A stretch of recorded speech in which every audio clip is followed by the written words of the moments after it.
जाओ उसके पास जाओ तुम लोग, मुझे तुम लोगों की शक्ल नहीं देखनी, जाओ। अभिजीत तुम होश में भी हो? तुम्हें पता है तुम क्या बोल रहे हो? अरे छोड़ो यार, ये दोस्ती दिखानी थी ना तो उस दिन दिखानी चाहिए, आज ही अपनेपन का ढोंग करने की कोई जरूरत नहीं है। क्या बोला तुमने? ढोंग? तुम्हें ये ढोंग लगा?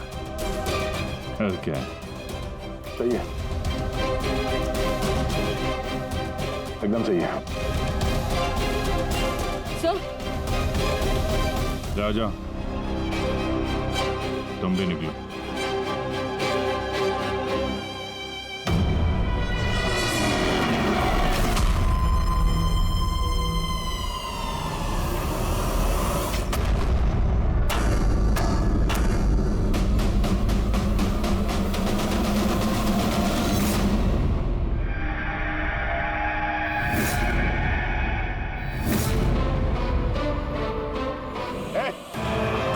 कौन है यहाँ? ये आंखों में पट्टी क्यों बांध रखी है? बोलो मुझे, कहाँ लेके आ गए? कौन हो तुम लोग? खोलो मुझे।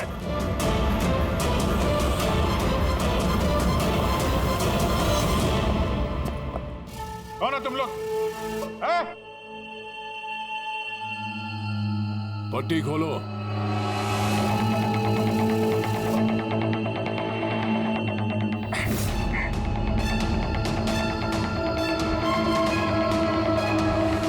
जानते हो किसे किडनैप किया तुमने? एक सीआईडी ऑफिसर। अभिजीत, अब तुम एक सीआईडी ऑफिसर नहीं रहे। सीनियर इंस्पेक्टर अभिजीत सीआईडी की ड्यूटी से सस्पेंड रहेंगे। डरो मत, तुम्हें हमसे कोई खतरा नहीं, हमें अपना दोस्त समझो। दोस्त? आखिर हो कौन तुम लोग? सब पता चल जाएगा अभिजीत कि हम कौन हैं और तुमसे चाहते क्या हैं। वहां अंधेरे में छुप के क्यों खड़े हो? हिम्मत है तो सामने आओ। हम अंधेरे में इसलिए हैं क्योंकि ये देश और समाज रोशनी में हमें हमारा काम करने नहीं देता। क्या मतलब? हम भी तुम्हारी तरह कानून के रखवाले हैं, लेकिन तुम कानून के दायरे में रह के काम करते हो और हम उसके बाहर। हम सीधा मुजरिमों का इंसाफ करते हैं, न कोर्ट न कचहरी न इंक्वायरी कमीशन, सीधे सजाए मौत। एक मिनट, ये तुम लोग क्या कह रहे हो? मैं कुछ समझ नहीं पा रहा हूं। पहचानते हो इसे? ये तो मालविका है, कहने को सोशलाइट, लेकिन कई आतंकवादी गतिविधियों से जुड़ी हुई है ये। Good, next. Rangan Banga real estate का बिजनेस दिखाने के लिए और उसकी आड़ में ड्रग्स का लेन देन। विलियम? ये तो विलियम है, 7 मर्डर का इल्जाम है इसके ऊपर। That's right. मगर मुझे क्यों दिखा रहे हो इनकी तस्वीरें? मुझसे क्या चाहते हो? बताते हैं, पहले तुम जरा ये बताओ कि अगर तुम्हें ये पता चले कि इन मुजरिमों को कानून कभी सजा दे नहीं सकता, तब तुम क्या करोगे?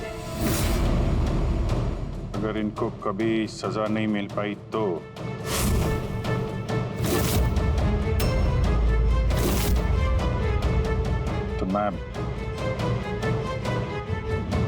मैं खुद मार दूंगा इनको। वैसे भी किसी भी मुजरिम को इस धरती पे सांस लेने का हक नहीं है। सबको कुचल के मार देना चाहिए, सबको। वेरी गुड, तुम्हारे अंदर हम यही जोश और जुनून देखना चाहते थे। हम तुम्हारा दर्द समझ सकते हैं अभिजीत। अगर बाला गलती से मारा भी गया तो क्या फर्क पड़ता है, था तो वो एक मुजरिम है ना। अब तुम ही बताओ अभिजीत, इतने सालों की ड्यूटी का ये जो सिला मिला है तुम्हें, क्या ये ठीक है? इनके जैसे ऑफिसर्स की वजह से ही कानून का नाम खराब हो रहा है इस देश में। और मानव अधिकार की धज्जियां उड़ा देते हैं इन जैसे कानून के रखवाले। हाथ में गन या ताकत क्या आ जाती है? इन्हें लगता है कि अपनी मनमर्जी करेंगे। नहीं, बिल्कुल ठीक नहीं है।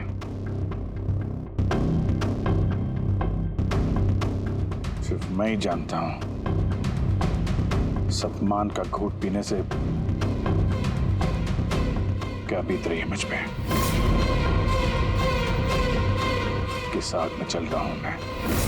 हम समझते हैं अभिजीत, इसलिए तो तुम्हारी तरफ दोस्ती का हाथ बढ़ा रहे हैं। हमारे गैंग का काम है उन मुजरिमों का सफाया करना जिन्हें अदालत ने खुला छोड़ रखा है। बनोगे हमारे गैंग का हिस्सा? सोच क्या रहे हो अभिजीत? हमारा साथ दोगे या फिर उस सिस्टम का जिसने अनजाने में हुए एक हादसे के लिए तुम्हें सजा दी? मैं नहीं जानता कि तुम लोग कौन हो,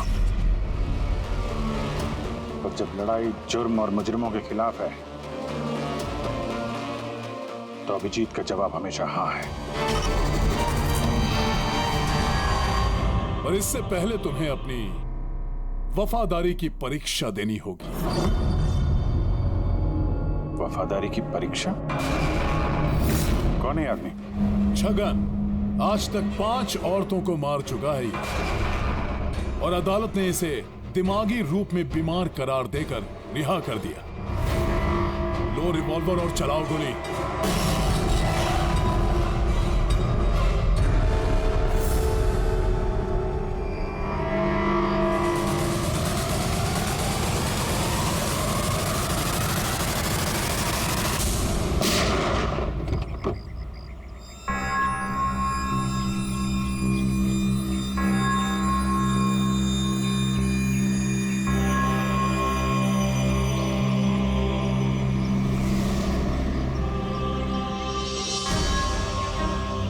हमारी फ़ोन का इंतज़ार कीजिएगा।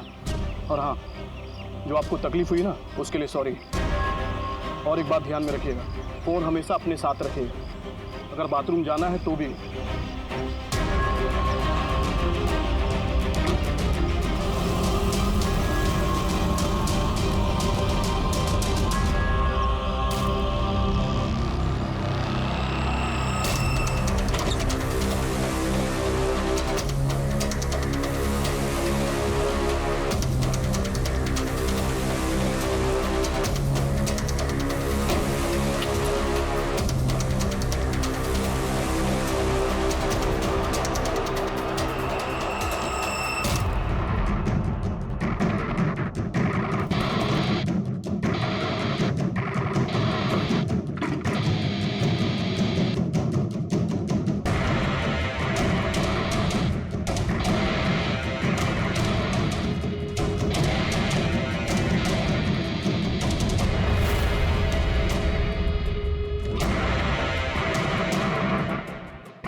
मैं आ गया हूं।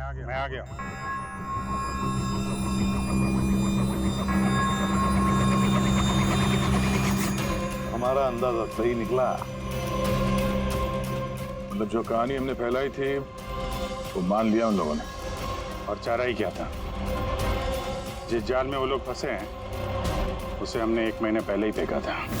सर, इतने खतरनाक मुजरिमों का एक के बाद एक कैसे खून हो जाना, ये संयोग नहीं हो सकता सर। सर, इन सब मुजरिमों का ये नया दुश्मन कहां से आ गया? आ गया या आ गए, इन पांचों का कोई एक ही दुश्मन होना जरा मुश्किल लगता है। पर सर, अलग अलग दुश्मन है तो फिर सबने एक साथ हमला कैसे किया? पूरी लोग अलग अलग हो सकते हैं लेकिन गैंग एक ही है, मकसद भी एक ही, बुरे लोगों का खात्मा करना। लेकिन कानून को अपने हाथ में लेकर अलग अलग शहरों पे अलग अलग टाइम पे खून करना, इतनी लंबी प्लानिंग किसी एक आदमी के बस की बात तो नहीं है। बिल्कुल ठीक कह रहे हो अभिजीत। लगता है कुछ मिल गया तुझे, हैं? हाँ बस, क्या? बस इसमें कोई एक खूनी नहीं है, क्योंकि अधिकतर हर एक खूनी का खून करने का अपना एक खास पसंदीदा तरीका होता है, लेकिन यहाँ पर ऐसा नहीं है। ये देखो, इसे गोली मारी गई है।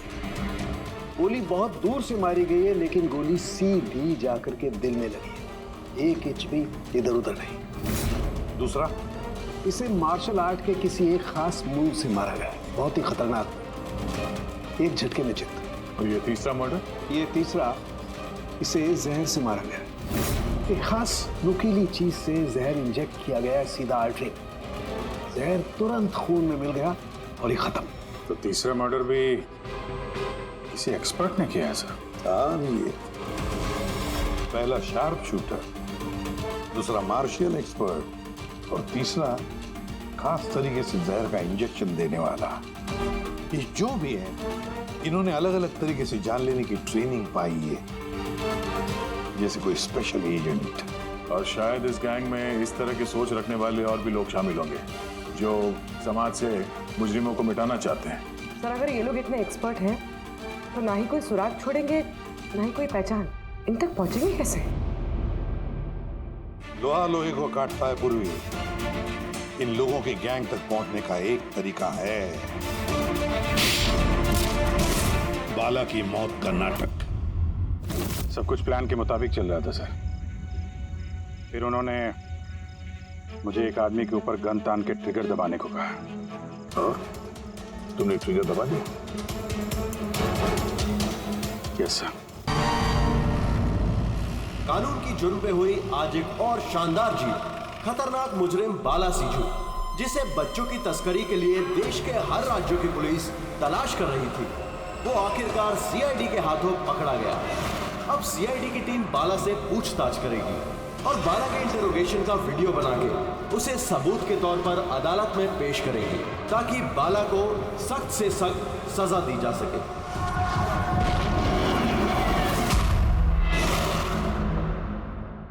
एक कप चाय ही मिलेगी? तो बच्चे कहाँ जिन्हें तूने बेचा है?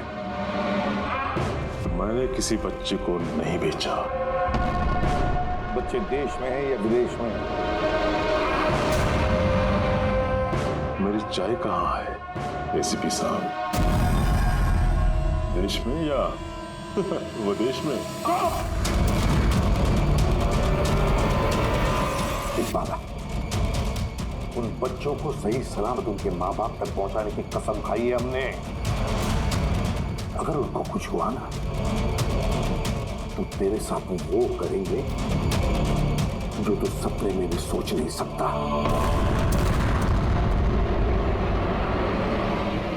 एसीपी साहब, आप मुझे धमकी दे रही हो? हाँ? शुक्र मना हम लोग हैं तो सिर्फ बात कर रहे हैं। अगर दया होता ना तो क्या कर लेता हूँ? आधा से ज्यादा मेरे लिए चाय बना के लाता हूँ।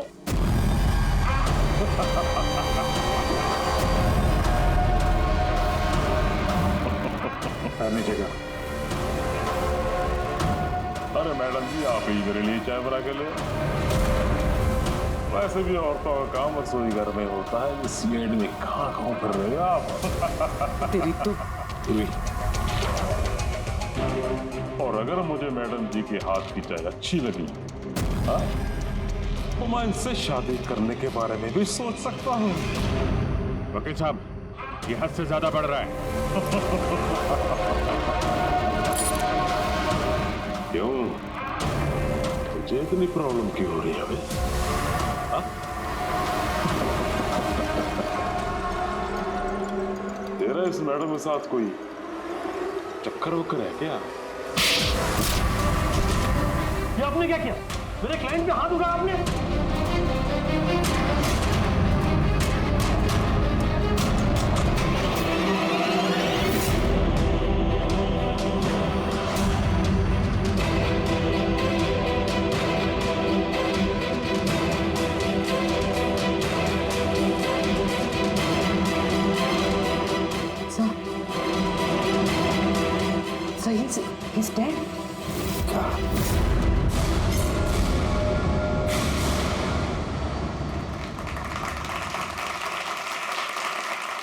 Good evening ladies and gentleman and welcome to सवाल जवाब। मैं आपका होस्ट अभय कुमार आपका स्वागत करता हूं। आज का विषय या डिबेट है कि क्या हमारे देश में कानून के रखवाले कानून से बड़े हैं। आप सब लोग ने हाल ही में इस केस के बारे में सुना होगा जहां सीआईडी के सीनियर इंस्पेक्टर मिस्टर अभिजीत पर बाला नामक एक क्रिमिनल की मौत का इल्जाम लगाया गया। इसलिए आज हमारे साथ मौजूद है खुद senior inspector Abhijeet from the CID bureau, उनके साथ ही ACP Pradyuman ji, welcome sir, और senior inspector Daya CID bureau से। हमारे पैनलिस्ट हैं ex army officer mister Ranveer, ex IB officer Sanjeet ji और एक्स जज मिस मंदिरा, और साथ ही हैं क्राइम के सीनियर एडिटर मदन कुमार जी, और साथ में मौजूद हैं और सीनियर जर्नलिस्ट और ह्यूमन राइट एक्टिविस्ट। तो मैं शुरू करना चाहूंगा ह्यूमन राइट्स एक्टिविस्ट से। कहिए इस केस के बारे में आपका क्या कहना है? इनके जैसे ऑफिसर्स की वजह से ही कानून का नाम खराब हो रहा है इस देश में। बिल्कुल ठीक। हाथ में गन या ताकत क्या आ जाती है, इन्हें लगता है कि अपने मनमर्जी करेंगे और मानव अधिकार की धज्जियां उड़ा देते हैं इन जैसे कानून के रखवाले। हाँ, मैं तो कहता हूँ कि इन पुलिस वालों से गन ही वापस ले लेनी चाहिए। गन चलाने की नैतिकता क्या होती है इन लोगों को समझ में नहीं आती। जी मैं तो ये कहूंगा कि ये लोग सिर्फ राई का पहाड़ बना रहे हैं। बाला सीआईडी वालों के साथ बदतमीजी कर रहा था। अब ऐसे में अगर हाथ उठ भी गया तो इसका मतलब ये तो नहीं है ना कि अभिजीत पर खूनी बनने का ठप्पा ही लगा दें आप लोग। और किसी मुजरिम से होता गलती से एक खून तो क्या आप उसे छोड़ देते हैं या फिर कोई आम इंसान से? नहीं ना। तो फिर जो नियम आम इंसान पे लागू होता है वो इन सीआईडी वाले पे क्यों ना हो? मिस मंदिरा, आप कब से चुप बैठी हैं? इस विषय के बारे में आप क्या कहना चाहेंगे? अभी जी मैं चुप इसलिए हूँ क्योंकि जिस सीआईडी टीम की बहादुरी की मिसालें लोग देते हैं उनको आज यहाँ अपमान करना ठीक है क्या? देखिए, मेरे हिसाब से इस बहस का कोई अंत नहीं कि अभिजीत सही है या गलत। ये सब अपने अपने नजरिए पे डिपेंड करता है। अब मैं बात करना चाहूंगा एसीपी प्रद्युमन जी से, जिनका लंबा करियर जो देश के प्रति जिम्मेदारी और फर्ज से भरा हुआ है। इस केस में आप किसका साथ देंगे? सीआईडी के अभिजीत जी का या फिर कानून का? देखिए, आज तक मैं हमेशा कानून का साथ देता आया और आगे साथ देता रहूंगा। इंसाफ होके रहेगा और मैं ये कहने का किसी को भी मौका नहीं दूंगा कि कानून हम सीआईडी वालों के लिए अलग है और आम लोगों के लिए अलग। जब तक इंक्वायरी कमीशन का डिसीजन नहीं आता तब तक सीनियर इंस्पेक्टर अभिजीत सीआईडी की ड्यूटी से सस्पेंड रहेंगे।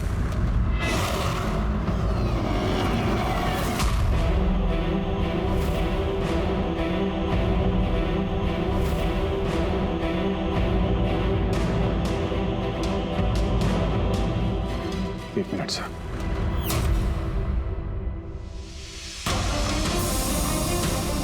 तो मेरे बारे में लोग क्या कहते हैं इससे मुझे कुछ फर्क नहीं पड़ता। अभी आपके मुंह से जो कुछ सुना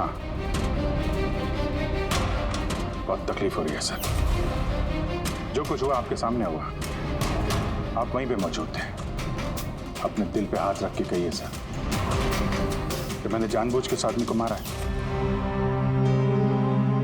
और अगर आपका जवाब हाँ है तो मैं बिना किसी अदालत के फैसले के खुद फांसी के फंदे के सामने जाके खड़ा हो जाऊंगा। अभिजीत, रिलैक्स। नहीं यार दया, बस अच्छा मजाक बना रखा है। हर कुछ महीनों में कुछ लोग हमारे ऊपर इल्जाम लगाते हैं और सर हमारा साथ देने के बजाय हमें सस्पेंड कर देते हैं। और आप लोग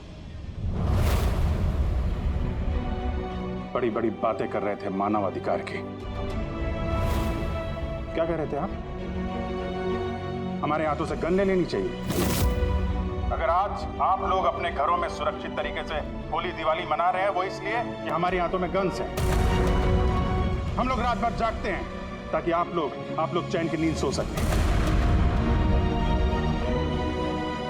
जब मुजरिम यहां सर पे बंदूक तानता है, छाती पे गोली चलाने वाला होता है, और तब आपको यह याद दिलाया जाता है कि आपको पलट के मुजरिम पे वार नहीं करना है, सिर्फ टांग पे गोली चलानी है, उस दिन मैं आपसे ह्यूमन राइट्स और मानव अधिकार की स्पेलिंग पूछूंगा। उस दिन। आज मैं दुनिया वालों के सामने खुल के बोलना चाहता हूं, बाला जैसे आदमी को जिंदगी जीने का कोई अधिकार नहीं। वैसे भी अदालत उसे फांसी की सजा देती ना। कुछ दिन पहले मर गया तो कौन सा तूफान आ गया। पर इतने साल अगर सीआईडी में मेरे हाथ बंधे नहीं होते तो इन जैसे लोगों का इंसाफ मैं कब तक कर चुका होता। और वैसे भी ऐसे कानून का क्या फायदा जो मुजरिमों को सजा नहीं दे सकता। और वो कानून मुझे क्या सस्पेंड करेगा। मैं खुद सस्पेंड करता हूं ऐसे कानून।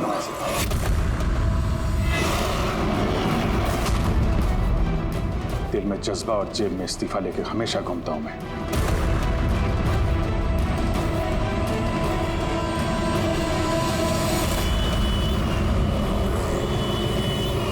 अरे यार हम लोग तो दोस्त है यार, दोस्त। अरे मेरे दोस्त, क्या चाहिए आपको आज? अरे कुछ मेरे दोस्त के लिए लेके आओ यार। आप और हम एक चल चल। अभिजीत, क्या हो क्या तुम्हें? अरे कौन सी जगह पे बैठे? और किस तरह के लोग हैं साथ में? चलो उठो उठो, चलो घर चलो। कहाँ चले? सीआईडी ब्यूरो ही तो मेरा घर था और मुझे वहां जाने की परमिशन नहीं। सर सब ठीक हो जाएगा सर। आप यहाँ से चलिए। सब ठीक हो जाएगा। इससे ज्यादा और क्या ठीक होगा। और अब मैं सीआईडी ऑफिसर नहीं हूं। कोई भी ह्यूमन राइट्स वाला, कोई भी इंक्वायरी कमीशन मेरा कुछ नहीं बिगाड़ सकती। सारे मुजरिमों को एक एक करके मार डालूंगा मैं, और तुम लोग भी मेरा कुछ नहीं कर सकते। और ना वो तुम्हारा एसीपी प्रद्युमन। तुझे दबा दिया? Yes sir. क्या मतलब है ये सब? हाँ? कहा था ना हमने, तुम्हारी परीक्षा ली जाएगी ये देखने के लिए कि तुम इस काम को अंजाम दे सकते हो या नहीं। मुझे किसे मारना है? एक ऐसा इंसान जो इंसान कहलाने के लायक भी नहीं है, देश के उत्तरी राज्यों में ड्रग्स का धंधा करता है, और न जाने इसकी वजह से कितने नौजवान अपनी जिंदगी बर्बाद कर चुके हैं। उसका नाम? अपने आप को बहुत बड़ा बिजनेसमैन समझता है, लेकिन ड्रग डीलिंग ही उसका असली काम है। एक बार वो शहर में वापस आ जाए, बस उसके बाद उसका काम तमाम। नाम में क्या रखा है? गोली मारने के ठीक 1 घंटा पहले तुम्हें बता दिया जाएगा कि कब और कहां गोली चलानी है। ट्रिगर कैसे दबा दिया? उसे कुछ हो जाता तो, मारा जाता तो? नहीं दया, कुछ नहीं होता। वो गन के वजन से मैंने अंदाजा लगा दिया था, अंदर कुछ गोलियां वोलियां थी नहीं। अभिजीत, अब उनके रंग में इस कदर रंग जाओ कि रत्ती भर तक शक ना करे वो लोग। यही एक तरीका है उन तक पहुंचने का। लेकिन इसके पहले वो कुछ बड़ा अंजाम करें। अगर हम उनके अड्डे तक पहुंच जाएं और उन्हें वहां गिरफ्तार कर लें तो? अगर उनके अड्डे तक पहुंचेंगे कैसे? तुम्हारे आंखों पे तो पट्टी बांध रखी थी। पट्टी बंधी थी दया, लेकिन उनके अड्डे से घर पहुंचने तक मैंने रास्ते को अच्छी तरीके से महसूस किया है, और जो कुछ मुझे लगा मैंने इस पेन ड्राइव पर रिकॉर्ड किया है। ये मेरे कपड़े हैं, जूते हैं, इनसे भी शायद कुछ मदद मिले उनके अड्डे तक पहुंचने के लिए। सर, जो भी करना है जल्दी करना होगा। कभी भी मुझे वो फोन आ सकता है ड्रग डीलर को मारने के लिए। और मैं नहीं चाहता कि ऐसा कोई काम करूं जिसकी इजाजत मुझे देश का कानून नहीं देता। जब तक कानून नहीं कहे हम किसी की जान नहीं ले सकते, फिर वो चाहे मुजरिम ही क्यों ना हो।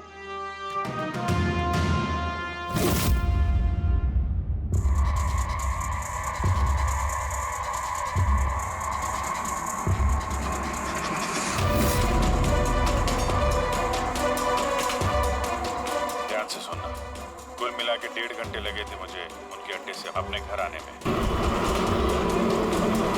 कार की स्पीड 60 के ऊपर नहीं गई होगी। 15 मिनट गाड़ी ट्रैफिक जाम में फंसी हुई थी। 10:15 उस वक्त मुझे किसी की अर्थी जाती हुई सुनाई थी। और हाँ, जब हम अड्डे से निकले थे तो वहाँ कहीं मंदिर में आरती हो रही थी लाउड स्पीकर पर। और कुल मिला के 6 ट्रैफिक सिग्नल पर गाड़ी रुकी थी और कुछ 5 फ्लाईओवर्स थे और हर फ्लाईओवर को क्रॉस करने में करीब 40 से 45 सेकंड लगते। रेलवे स्टेशन और एक फ्लाईओवर के नीचे रेलवे स्टेशन था जहाँ पे ट्रेन की अनाउंसमेंट हो रही थी। सर आप अंदर। ये देखिए, अनिकेत कुमार सर। सीबीआई ने अभी थोड़े दिन पहले इससे बातचीत भी की थी। सर देश के कई जगहों पर ये ड्रग्स का धंधा करता है। अभी कहाँ है? सर वो फ्रेडी सर देख रहे हैं। सर ये पैडी है, भान। ओह, ये पैडी है। वो जो तुम अभिजीत की कमीज पर से लेके आई थी वो रेशा, वो एक गनी बैग का रेशा, किसी बोरी का। मतलब पैडी और बोरा। इसका मतलब ये कोई गोदाम है। गोदाम को अपना अड्डा बना रखा है उन लोगों ने। कोई ऐसा गोदाम जहां पर अनाज रखा जाता है या फिर कोई ग्रेन मिल। सर ये रूट लिया उन लोगों ने। ये रूट ठीक वैसा जैसे अभिजीत सर ने बताया था। विरार की तरफ जाता है। गुरजापुर में। हाँ डॉक्टर साहब, क्या अभिजीत को अनाज के गोदाम में रखा गया था? अनिकेत आज सुबह ही ग्रीस से वापस लौटा है, अभी तो ऑफिस नहीं आया। अच्छा, अब गैंग वालों का फोन आएगा अभिजीत को। आएगा फोन।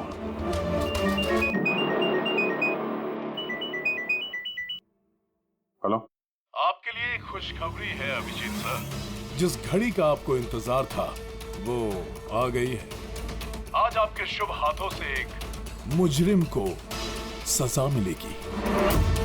ठीक 1.5 घंटे के बाद एक काले रंग की गाड़ी आएगी आपके पास और बता देगी कि आपको किस पे और कहां गोली चलानी है।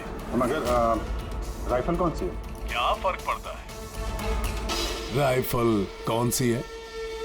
आपको तो सीआईडी ट्रेनिंग में हर किस्म की ट्रेनिंग दी जाती है ना। मैंने ट्रेनिंग तो मुझे सारे हथियारों की है, लेकिन मेरे पास सिर्फ एक ही चांस है गोली मारने का। तो अगर मुझे पता हो हथियार कौन सा है तो थोड़ी आसानी होगी। RS 451। Okay, RS 451।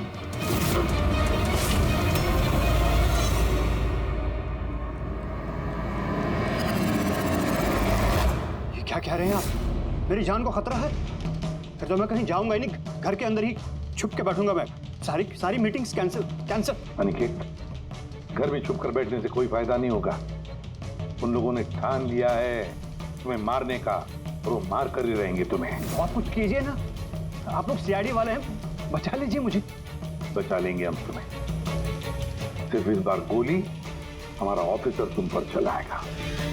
तुम्हारे इन कपड़ों के अंदर एक बुलेट प्रूफ जैकेट होगा और कुछ खून के पैकेट्स। अगर निशाना इधर उधर चला गया तो? अगर गोली सड़क पर लग गई तो? कुछ नहीं होगा, क्योंकि गोली भी नकली होगी। और हाँ, तुम्हें तुम्हारे कर्मों की सजा जरूर मिलेगी, मगर पहले हम तुम्हारे जरिए उस मास्टरमाइंड को पकड़ेंगे। अब बताओ, मीटिंग के लिए कहाँ जाने वाले थे तुम? अगली मीटिंग 1 घंटे में है। एक मॉल के बाहर एक प्रोडक्ट लॉन्च है। मॉल के बाहर? हेलो, मुझे लगता है मिशन कैंसिल करना पड़ेगा। मगर क्यों? बाला जिंदा है।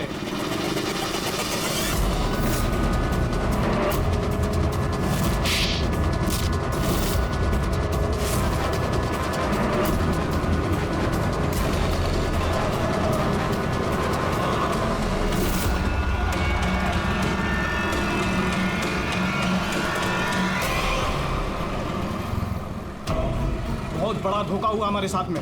अभिजीत के हाथों किसी का खून हुआ ही नहीं है। प्लान कैंसिल नहीं करेंगे आप। सीआईडी और अभिजीत को इस धोखे की बहुत भारी कीमत चुकानी पड़ेगी।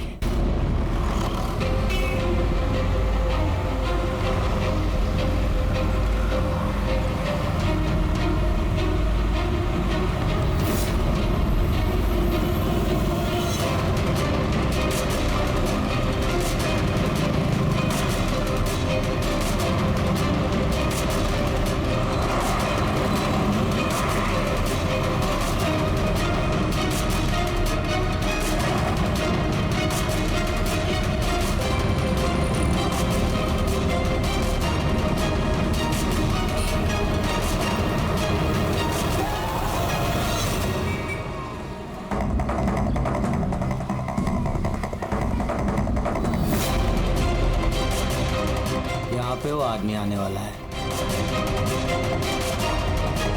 पर वो आदमी है कौन? सब्र रख, पता चल जाएगा। चल तुझे वो जगह दिखाता जहाँ से तुझे गोली चलानी है उस पर।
गोदाम तो एकदम खाली है, कोई भी नहीं है यहाँ पे। हाँ सर, ये वो गोदाम तो नहीं लग रहा है जिसे हम ढूंढ रहे हैं। ओ भाई साहब, कौन है आप लोग? क्या चाहिए? तुम यहाँ पे काम करते हो? ये गोडाउन को इस्तेमाल कर रहा था क्या? नहीं तो पिछले 2 साल से बंद पड़ा हुआ है और ये गोदाम हमारे बॉस को बेच रहे हैं। अब क्या खरीदने आए?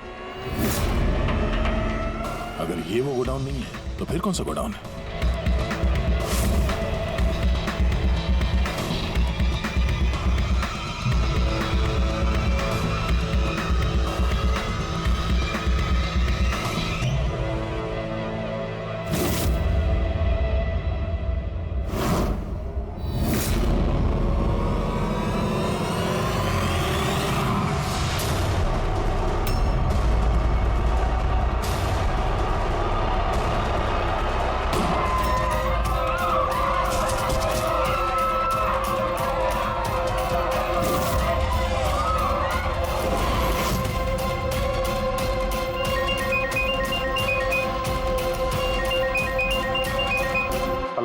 मुबारक हो अभिजीत, तेरी कामयाबी के लिए।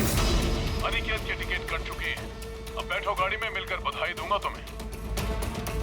ठीक है, आ रहा हूं मैं।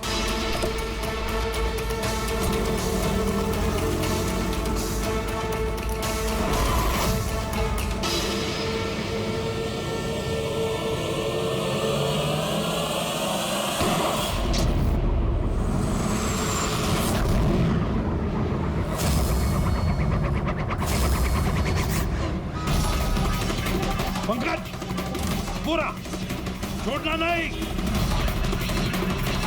ओह नो सर। क्या हुआ? सर मुझसे एक गलती हो गई। वो तिलक नगर वाला गोदाम में सो गया।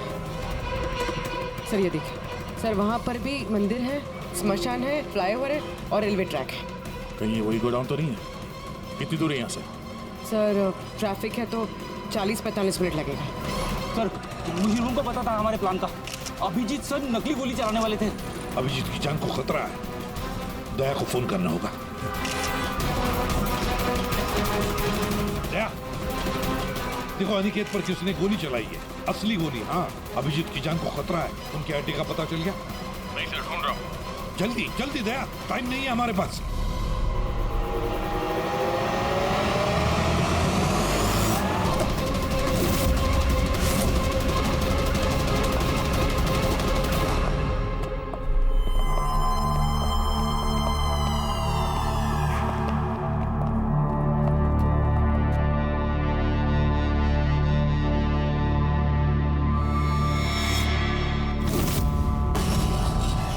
बहुत बहुत बधाई हो तुम्हें, वेल डन। अनिकेत के मौत की खबर हर न्यूज चैनल पर छा गई। और अब तुमने हमारा विश्वास जीत लिया है। इसलिए अब हम अंधेरे से रोशनी में आकर तुमसे अपनी पहचान करवाएंगे।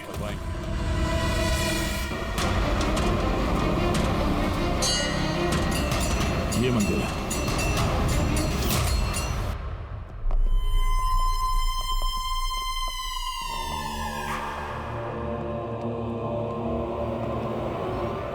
फर्स्ट हैं ex IB officer Sanjeet ji, ex जज miss Mandira, ex army officer mister Ranveer. Oh, तो आप लोग हैं? हाँ, हम। क्यों? हैरानी हुई हमें देखकर? भूल गए उस दिन जब सिर्फ मैंने तुम्हारा समर्थन किया था?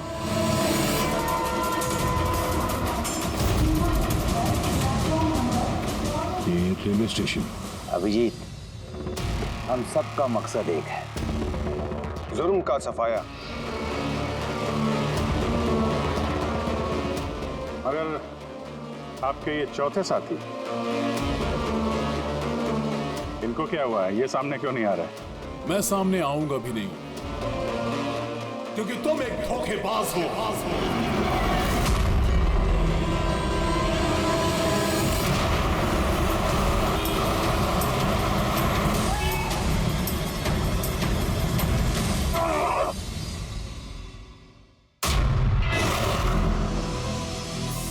बाला जिंदा है? हाँ, ये जिंदा है, क्योंकि ये सब सीआईडी की सोची समझी चाल थी हमें फंसाने के लिए।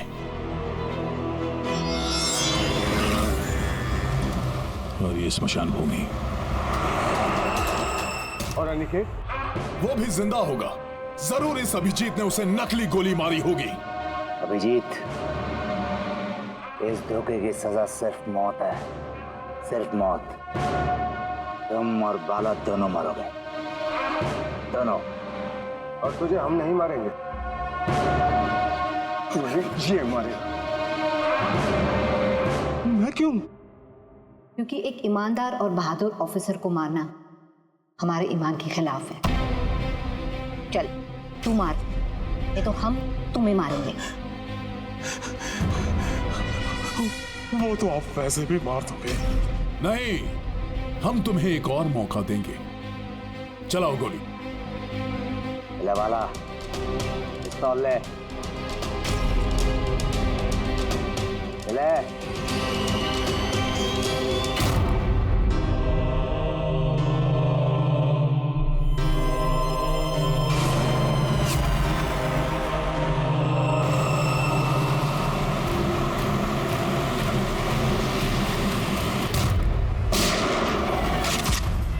कोई नहीं भागेगा। चल। मैं आपका होस्ट अभय कुमार। हम लोगों ने जो कुछ भी किया उसका हमें बिल्कुल अफसोस नहीं। हम लोग भी देश के लिए कुछ करना चाहते थे, जैसे आप लोग करना चाहते हो। देश के लिए कुछ कर गुजरना बड़ी अच्छी बात है, पर जो रास्ता तुम लोगों ने अपनाया ना, वो गलत है, कानून के खिलाफ है। तो कानून कौन सा 100% परफेक्ट है? ये वही कानून है जिसके चलते इतने सारे मुजरिम समाज में आजाद घूम रहे हैं। उस अनिकेत को भी आपने बचा लिया ना? हाँ, अनिकेत को हमने बचा लिया, सिर्फ गोलियों से, कानून से नहीं, समझे? रही बात परफेक्शन की, तो 100% परफेक्ट कुछ भी नहीं होता है, उसे बनाना पड़ता है। आप लोगों का तरीका क्या परफेक्ट है? क्या गारंटी है इस बात की कि अपनी सनक के चलते तुम लोगों ने सिर्फ गुनहगारों को ही मारा है, किसी निर्दोष को नहीं? अब उसी अदालत के सामने जाकर अपनी शिकायत पेश करना, उस अदालत से जिससे तुम इतने परेशान हो। अब वही अदालत तुम्हारा इंसाफ भी करेगी। अब पता चलेगा तुम लोगों को कि अपने देश के कानून की मर्यादा का एहसास क्या होता है। केस बड़ा ही पेचीदा था सर। हाँ, तो मुजरिम भी तो पकड़े गए और एक केस खत्म। चलो भाई, घर नहीं जाना क्या? मगर अभी एक अपराधी को पकड़ना बाकी है। क्यों दया? Hello CID. कौन है आप लोग? क्या चाहिए? मैं विक्रांत हूँ, क्राइम टीम से। हमें यहाँ की तलाशी लेनी है। ये सर्च वारंट है। तलाशी?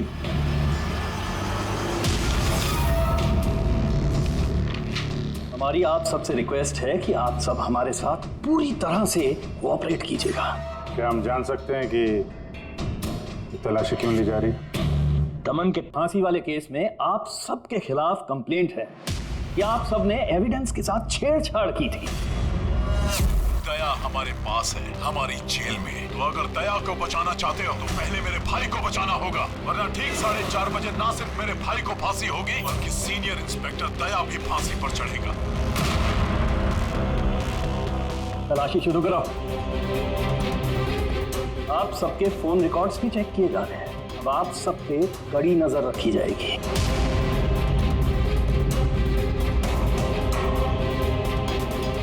और हाँ, आप सबके साथ अकेले अकेले सवाल जवाब भी किए जाएंगे।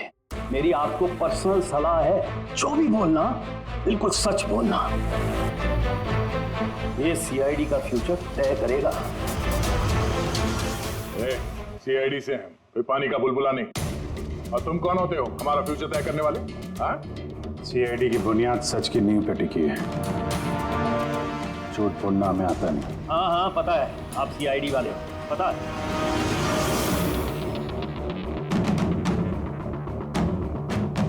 लेकिन आप जो भी हो, कानून से ऊपर नहीं हो। और अब वक्त आ गया है कि आपको कानून की याद दिलाई जाए। क्या पता है हमें, हम कानून से ऊपर नहीं, पर हम कानून के रखवाले हैं। कानून के रखवाले हम सीआईडी वाले, और हम गर्व से कहते कि हम सीआईडी वाले हैं। और हमारे खून का एक एक कतरा सीआईडी को और इस देश को समर्पित है।